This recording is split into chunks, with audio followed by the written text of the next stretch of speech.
না, ওই শেষেরটা কিছু বলিনি তো, জাস্ট 34 সেকেন্ডে, ওটা বাদ। হ্যাঁ, যেটা স্টেটমেন্টটা বলছিলাম টেলর সিরিজ এক্সপানশনের কি কন্ডিশন বললাম, যে the function F Z is analytic in some region gamma and C is a circle within the region gamma, তাই তো, centred at Z0. C is a circle within the region gamma centered at Z0. Then if Z can be expanded,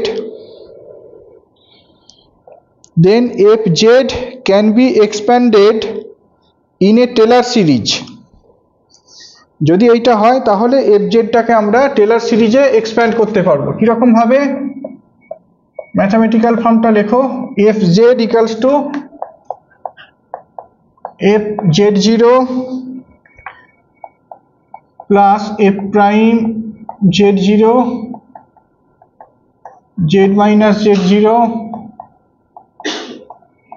f double prime z0 by 2 factorial z minus z0 whole square like this, বা precisely যদি বলতে চাই সাম over fn z0 by n factorial z minus z0 power n, যেখানে summing ইন্ডেক্সটা runs from 0 to infinity হয়েছে। এখানে mention করে রাখো, here z is a point, here z is a point interior to C, here z is a point interior to C. আমি যদি কন্ডিশনগুলোর দিকে এরকম ভাবে না তাকাতাম, is this form new to you? এই যে ফর্মটা লিখেছি এটা কি নতুন মনে হচ্ছে? নতুন মনে হচ্ছে না, তাই না? সিটা কি গামার মধ্যে একটা সার্কেল? গামা হচ্ছে একটা রিজিয়ন, ধরো গামাটা হচ্ছে এই বোর্ডটা, গামার মধ্যে সি আরেকটা রিজিয়ন বলছি, সিটা রিজিয়ন নয়, সিটা কি বলেছি, সিটা সার্কেল বলেছি, সিটা একটা সার্কেল বলেছি। হ্যাঁ, মানে এটাকে তুমি একটা বাউন্ডারি বলে ভাবতে পারো। ধরো তোমার এই রিজিয়নটা হচ্ছে বোর্ডটা, হ্যাঁ, বোর্ডটা হচ্ছে গামা, বোর্ডটা গামা, বোর্ডের প্রত্যেকটা পয়েন্টে এফজেডটা অ্যানালিটিক, পরিষ্কার। এবার বোর্ডে এই গামা রিজিয়নে বোর্ডের ওপরে আমি একটা Z0 পয়েন্ট নিয়েছি, Z0 পয়েন্টটাকে সেন্টার করে একটা সার্কেল কনসিডার করেছি, the circle lies within gamma. Is it clear? তাহলে এফজেডটাকে এরকম ভাবে লিখে ফেলতে পারি, হোয়াট ইজ ইউর জেড? জেডটা কি? জেডটা হচ্ছে any point interior the circle, সার্কেলের ভিতরে কোনো পয়েন্ট হচ্ছে তোমার জেড। সার্কেলের ভিতরে কোনো পয়েন্ট হচ্ছে জেড। তো তার জন্য আমরা এইরকম ভাবে লিখতে পারি আর কি, F of Z equals to this, F N z0 by n factorial into z minus z0 power n। এটাই হচ্ছে তোমার Taylor series expansion of the function. এটাকে যে এইভাবে লেখা যায় কমপ্লেক্স ভেরিয়েবল ফাংশনের ক্ষেত্রে, এবং তার জন্য যে কন্ডিশনগুলো ট্রুলি দরকার সেটাকে আমরা দেখাবো আর কি। হ্যাঁ, এটা প্রুফ বলতে পারো আর কি। হ্যাঁ, ইন সাম সেন্স আমরা এরপরে যেটা করব সেটা হচ্ছে basically proof of this formula. Say this is I into Y, কত টেম্পারেচার 30 করে দিয়েছো নাকি?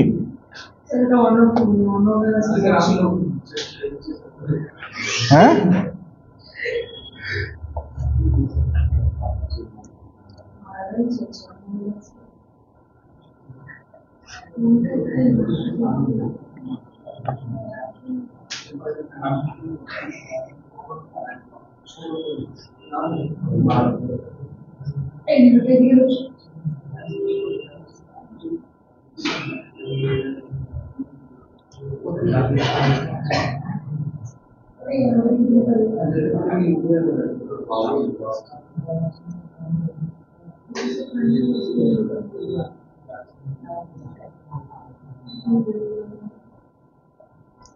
দেখো এখানে আমি অনেকগুলো জিনিসকে দেখিয়েছি, কনসেন্ট্রেট করো। এইটা একটা কমপ্লেক্স প্লেনকে ডেপিক্ট করছে, কেমন? With the real axis marked as X আর imaginary axis marked as I Y. আমি এখানে এই কার্ভ যে ক্লোজ কার্ভ যে রিজিয়নটা দেখতে পাচ্ছ সেইটা তোমার ওই গামাকে রিপ্রেজেন্ট করছে। হ্যাঁ, এর ভিতরের যে রিজিয়নটা সেটা হচ্ছে গামা, এই বাইরে যে বাউন্ডারিটা দিয়েছি সেটা তোমার ওই গামা রিজিয়নটার বাউন্ডারিকে ইন্ডিকেট করছে। ফাইন। এবার এই রিজিয়নের মধ্যেই আমি Z0 একটা পয়েন্টকে দেখিয়েছি, দেখতে পাচ্ছ সবাই কি? Z0 পয়েন্টটা দেখতে পাচ্ছ, Z0 পয়েন্টটাকে সেন্টার করে একটা সার্কেল কনসিডার করো C। Z0 পয়েন্টটাকে সেন্টার করে একটা সার্কেল কনসিডার করো C, ফাইন। এবার এই সার্কেলটার ভিতরে একটা পয়েন্টকে দেখিয়েছি অ্যাজ Z, পরিষ্কার? ওই যে কথাটা বললাম, here Z is a point interior to C, ছবিটার সাথে জিনিসটা মিনিংফুল। এবার এছাড়াও আরেকটা পয়েন্টকে আমি দেখিয়েছি W। What is my W? W is any point on the circle C। W হচ্ছে any point on the circle C, জেডটা হচ্ছে তোমার, জেডটা হচ্ছে any point interior the circle, আর Z0টা হচ্ছে centre of the circle C, হয়েছে? আমরা এবার প্রসিড করব। দেখো, যদি এখানে CIF কাজে লাগাতাম, এই ফর্মুলাতে যদি CIF কাজে এই ছবিটার রেসপেক্টে যদি CIF কাজে লাগাতাম, CIF-টাকে কিভাবে লিখতে পারতাম? f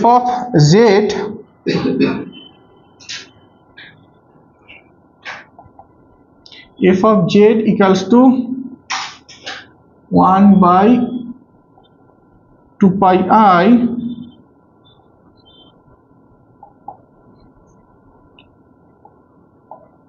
FW by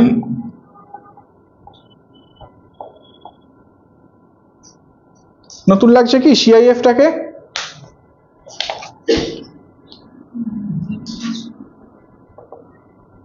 এইখানে যেটা Z, মানে কোচি CIF এ যেটা Z0, এখানে সেইটা কি তোমার Z, আর যেটা Z সেটা কি W দিয়ে রিপ্রেজেন্ট করেছি। এইখানে CIF এ Z0টা কি বলা হয়েছিল? রিকল, Z0টা কি বলা হয়েছিল? Any point within the closed path C, ঠিক আছে? ক্লোজ পাথটা যে সার্কেলই হতে হবে এমন তো কথা বলা ছিল না, বা সেন্টার হতে হবে এরকম নয়। আমি CIF যখন বলি সেখানে বলেছি Z0 any point within C, fine.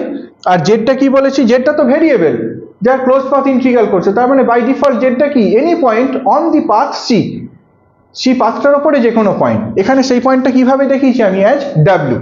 তাহলে কোচিজ ইন্টিগ্রাল ফর্মুলাতে এই যে এক্সপ্রেশনটা রয়েছে এখানে যেটা Z, ইকুইভ্যালেন্টলি এই ছবি রেফারেন্সে যদি দেখো সেইটা কি? W। এইখানে যেটা Z0, এখানে সেইটা কি? সাম Z is any point interior the C, হয়েছে? কোচিজ ইন্টিগ্রাল ফর্মুলার সাথে এরকম ভাবে আমি জিনিসটাকে ম্যাপ করালাম। এটাতে পরে আসবো, let us mark it by equation 1। হ্যাঁ, এবার এতে এসো, তোমার একটা জাস্ট প্যারামিটারকে ডিফাইন করো এরকম ভাবে, let some eta equals to Z minus Z0 by W minus Z0, ঠিক আছে? বুঝতে পারছো কি বলছি? Eta equals to Z minus Z0 by W minus W0। এখন এই ফিগারটা রেফারেন্সে দেখো,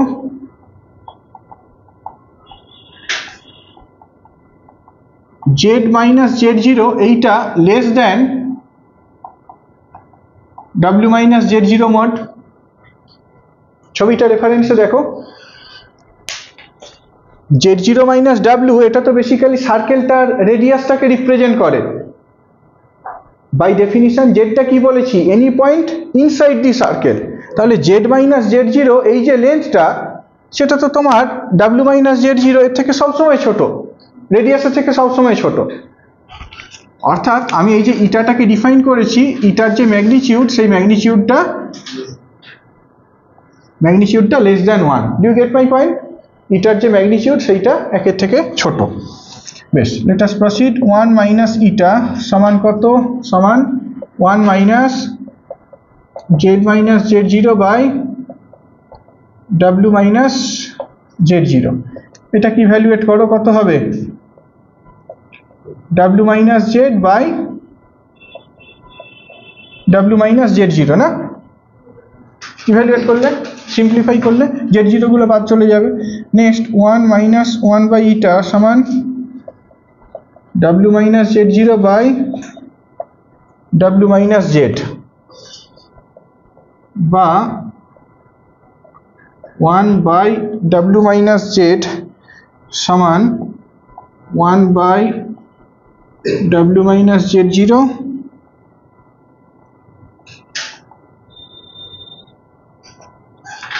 1 minus eta to the power minus 1। এই অ্যালজেব্রাটা বুঝতে পেরেছো সবাই? হ্যাঁ, 1/w মাইনাস জেড সমান কত? 1/w minus Z 0 into 1/1 minus eta to the power -1। যেহেতু ইটাটার ম্যাগনিটিউডটা একের থেকে ছোট, আমরা সবসময় এটা কি বাইনোমিয়াল এক্সপানশনে ফেলে দিতে পারতাম, দিয়ে কিভাবে লিখতে পারতাম?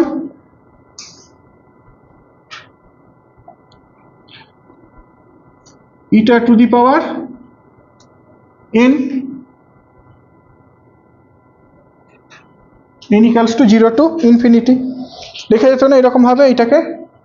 1 minus X to the power -1 কত হয়? 1 plus X square plus X cube plus X three up to X to the power n। এরকম ভাবে আমরা লিখতে পারি eta to the power n because eta is smaller than 1। Next, what is your eta? Eta এই যে এখানে define করে এসেছি, Z minus Z 0 by w minus Z 0 to the power n। এইখানে বাইরে যে 1/w মাইনাস জেড 0 রয়েছে, এটাকে ভিতরে যদি নিয়ে নাও সামেশনে, কি লিখতে পারো কিভাবে? Z minus Z 0 to the power n by w minus Z 0 to the power n plus 1। দেখো, ইন সাম সেন্স এটা একটু অ্যাবস্ট্রাক্ট অ্যাপ্রোচ, বাট এইরকম ভাবে করলেই একটু সহজ হয় আর কি। হ্যাঁ, আমি এখানে একটা প্যারামিটারকে ডিফাইন করে নিয়েছি, সেটা হচ্ছে ইটা। যে ইটাটাকে কিভাবে এমনভাবে ডিফাইন করা হয়েছে যে এখানে যে এইগুলোকে দেখিয়েছি, আমি পয়েন্টগুলোকে দেখিয়েছি জেড জেড 0 w, এইগুলো টার্মে ইটাটাকে ডিফাইন করো এমনভাবে যাতে করে ইটার ম্যাগনিটিউডটা একের থেকে ছোট হয়। তাহলে দেখে বুঝতে পারছো কিরকম ভাবে হবে এটা? Z minus Z 0 by w minus Z 0। ছবিটা থেকে পরিষ্কার যে ইটার ভ্যালুটা ম্যাগনিটিউডটা একের থেকে ছোট। 1 মাইনাস ইটা সমান এইরকম ভাবে লেখো, এবং there by 1/w minus Z এইটাকে লেখো as this something into eta to the power n, এবং আলটিমেটলি এই এক্সপ্রেশনটাতে চলে এসো। হয়েছে? এবার আমরা সাবস্টিটিউট করব এই ইকুয়েশন 1 এ যেটা লিখেছিলাম, 1/w মাইনাস জেড যেটা লিখেছিলাম, ছিল না একটা 1/w মাইনাস জেড, সেটাকে এই জিনিসটা দিয়ে রিপ্লেস করে দাও। দেখো কি হয়। এইটা মুছে দিলাম। হ্যাঁ হ্যাঁ, একদমই তাই, মুছে দিলাম এটা। হ্যাঁ হ্যাঁ, কিন্তু এইখানে যেটা করা হয়েছে সেটা more general. Taylor series expansion যেটা, সেটা কি more general form of a series expansion. Whereas আমি এখানে যেটা ইউজ করেছি সেটা একটা নন এক্সপানশন, বাইনোমিয়াল এক্সপানশনকে ইউজ করেছি, এবং considering the fact that magnitude of this eta is less than 1। এবার এই এক্সপ্রেশনটাকে আমরা ইউজ করব ওই ইকুয়েশন 1 এ। হ্যাঁ, ইকুয়েশন 1 এ চলে এসো। এফ অফ জেড এইটাকে কিভাবে লিখতে পারো? 1/2 পাই আই যেমন ছিল রাখো, ইন্টিগ্রাল FW DW রইল। ইনফ্যাক্ট আমি সামেশনটা আগেও দিতে পারতাম না, সামেশনটা তো আমি আগেও দিতে পারতাম। সামেশনে কি সামিং ইন্ডেক্সটা হচ্ছে n, আর ইন্টিগ্রেশনে ভেরিয়েবলটা হচ্ছে w। তো আমি সামেশনটা আগে রাখতেই পারতাম। সামেশনে কি n equals to 0 to infinity. এই এবার এইখানে তোমার ওই টার্মটাকে বসাও, বড্ড বড়, Z minus Z 0 to the power n by w minus Z 0 to the power n plus 1। দেখো খুব সিম্পলিফাইড হয়ে যাবে এটা। আমি এইখান থেকে কোনটা ইন্টিগ্রেশনে, দেখো Z minus Z 0 to the power n, এটা ইন্টিগ্রেশনের ভেরিয়েবল কিছু অ্যাপিয়ার করছে না, ইন্টিগ্রেশন থেকে বাইরে নিয়ে নিতে পারি 1/2 পাই আই, বাট সামেশনের ভিতরে রাখতে হবে না, তার কারণ সামিং ইন্ডেক্সটা এখানে রয়েছে। Z minus Z 0 to the power n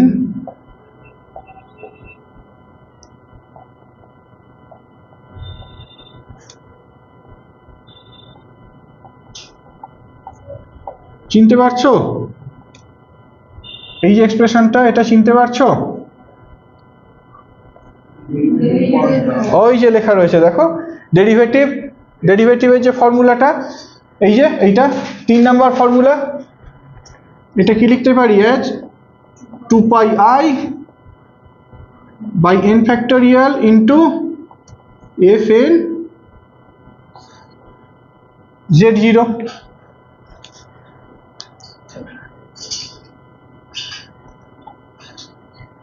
হয়েছে? এই যে বক্স করেছি সেই বক্সের জায়গাটায় এরকম মানে এটাকে রিপ্লেস করে দিতে পারতাম এরকম ভাবে বাই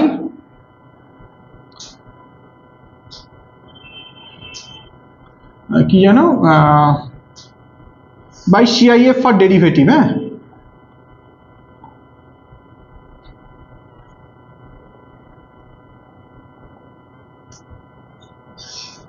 তাহলে উইথ দিস কি জানালো জিনিসটা 2 pi I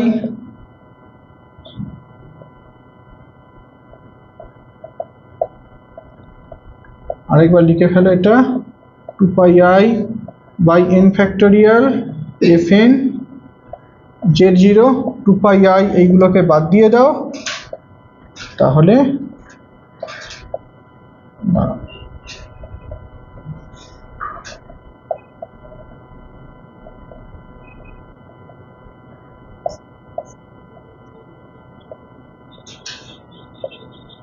এটাই হচ্ছে টেলর সিরিজ এক্সপানশন।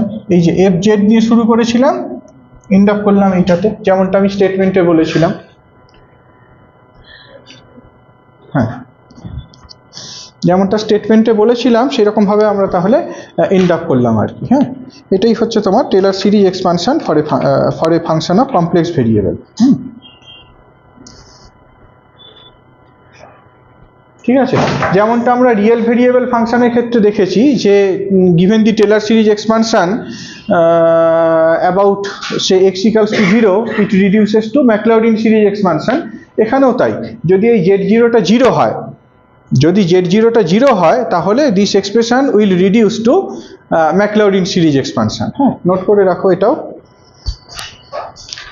হয়েছে এটা সবার তো? হ্যাঁ,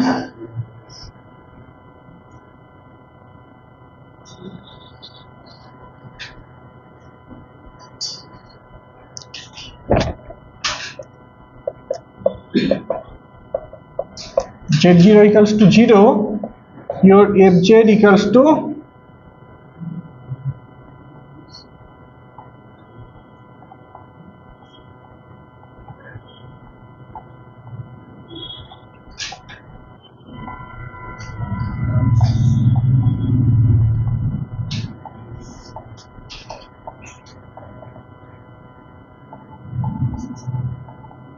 এটাই হচ্ছে ম্যাকলাউরিন সিরিজ এক্সপানশন। হ্যাঁ, fz equals to fn 0 by n factorial into z power n। একটা সিম্পল প্রবলেমের ক্ষেত্রে আমরা এটা দেখব যে কিভাবে অ্যাপ্লাই করা যায় ফর্মুলাটাকে। হ্যাঁ, একটা এক্সাম্পল নাও।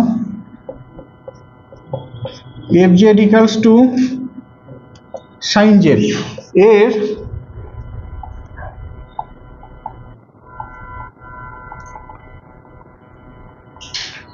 ম্যাকলাউরিন সিরিজ এক্সপানশনটা কি সেইটা বের করো। ম্যাকলাউরিন সিরিজ বলছি তার মানে কি ফর্মুলাটা এখানে কি, ফর্মুলাটা হচ্ছে এইটা। হ্যাঁ, আমরা লিখব যে fz equals to sin z সমান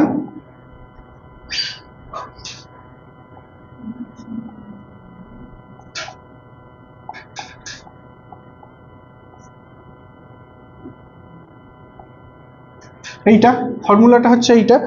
এবার এখানে আমার যে ফাংশনটা দেয়া রয়েছে সেই ফাংশনটা থেকে ওই ভ্যালুগুলো কোএফিসিয়েন্টগুলোকে ইভ্যালুয়েট করতে হবে, রাইট? কোএফিসিয়েন্টগুলোকে ইভ্যালুয়েট করতে হবে। Your fz is sin z,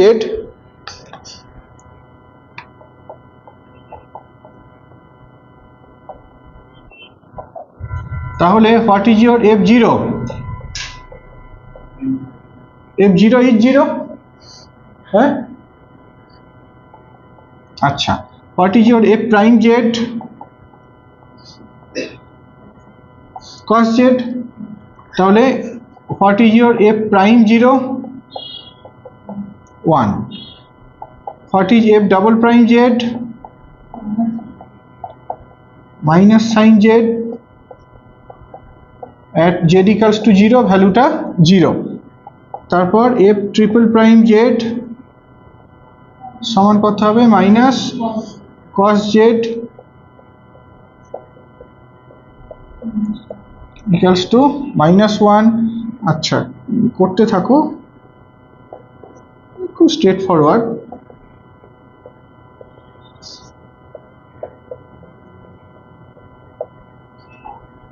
কতগুলো দেখাতে বলেছি তোমাদের? মনে আছে? রিয়েল ভেরিয়েবল ফাংশনের সময় বলেছিলাম না, ফার্স্ট 3 নন জিরো কোএফিসিয়েন্টকে দেখাও। ফার্স্ট 3 নন জিরো কোএফিসিয়েন্ট কেমন? n নয়, এটা কত লিখবো? 5 and so on। তাহলে এখানে যদি জিনিসটাকে খুলে লেখো কি দাঁড়াবে? প্রথম টার্মটা হচ্ছে f0, রাইট? তারপরের টার্মটা f'0 z, তারপরের টার্মটা f'00/2 factorial into z square (0/3 factorial into z cube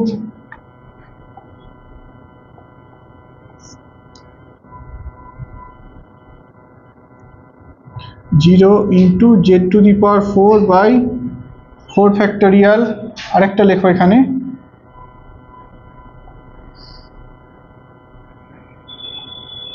factorial into like this. হ্যাঁ, এরকম হবে। এবার প্রথম টার্মটা কি তুমি 0 পেয়েছো, বাদ দিয়ে দাও। এইটা কি 0 পেয়েছো, এইটাও 0 পেয়েছো, তাই তো? ইভেন টার্মগুলো 0 হবে না, এইগুলো 0 পেয়েছো। তাহলে জিনিসটা রিডিউসড হয়ে যায় কি z then minus z³/3 factorial plus z5/5 factorial like this. হয়েছে? মানে একদম যেমন তোমার রিয়েল ভেরিয়েবল ফাংশনের ক্ষেত্রে যেমন দেখে এসেছি x - x³/3 factorial plus x5/5 factorial, এখানে আমরা দেখলাম যে Maclaurin series expansion for fz equals to sin z, এটার এক্সপ্রেশনটা একদম একই রকম। ইনফ্যাক্ট কতগুলো স্ট্যান্ডার্ড ফাংশনের ক্ষেত্রে যেমনটা দেখেছো e⁻z বলো বা তোমার কোসাইন জেড বলো, সাইন হাইপারবোলিক জেড বলো, হ্যাঁ, বা ln 1 + z বলো, এইগুলোর ক্ষেত্রে রিয়েল ভেরিয়েবল ফাংশনের ক্ষেত্রে যা দেখেছো মোটামুটিভাবে সেই রকম। কিছু ক্ষেত্রে কন্ডিশন রয়েছে, এই যে সাইন জেড বা কোসাইন জেড বা e⁻z এর জন্য বলছি, সেখানে প্রত্যেকটাতেই কন্ডিশন হচ্ছে mod z is less than infinity. mod z is less than infinity. এই যে কন্ডিশনগুলোকে ইম্পোজ করা হয়েছে, ফাংশনটাকে কি অ্যানালিটিক হতে হবে, ফাংশনটাকে অ্যানালিটিক হতে হবে ইন এ ডোমেন। তো e⁻z, sine Z, cosine Z এইগুলো এন্টায়ার ফাংশন। তাই তো বলেছিলাম যদি থ্রু আউট ফাইনাইট প্লেনে যদি অ্যানালিটিক হয় তাহলে এন্টায়ার ফাংশন বলা হয়। তার মানে বাই ডিফল্ট এই যে ফর্মুলাগুলো আমরা লিখছি, sign Z, cosine Z, e⁻z এর টেলার সিরিজ এক্সপানশন, এই সমস্ত এক্সপানশন একই রকম হবে provided mod z is less than infinity. হ্যাঁ, আর যদি তোমার ln 1 + z বলো, সেক্ষেত্রে যে ফর্মুলাটা, সেই ফর্মুলাটা ভ্যালিড হবে যদি mod z becomes less than 1। ঠিক আছে, সেগুলো দেখতে পারো। আমি আর বিশেষ কিছু এইগুলো নিয়ে বলবো না। পরের দিনকে একটা প্রবলেম আমি টেলার সিরিজ এক্সপানশনেরই একটা ডিফারেন্ট প্রবলেম করাবো, তারপর এখান থেকে ম্যাকলৌরিন সিরিজ এতে যাবো, লোরেঞ্জ এক্সপানশনে যাবো। ঠিক আছে, বন্ধ করে দাও এটা।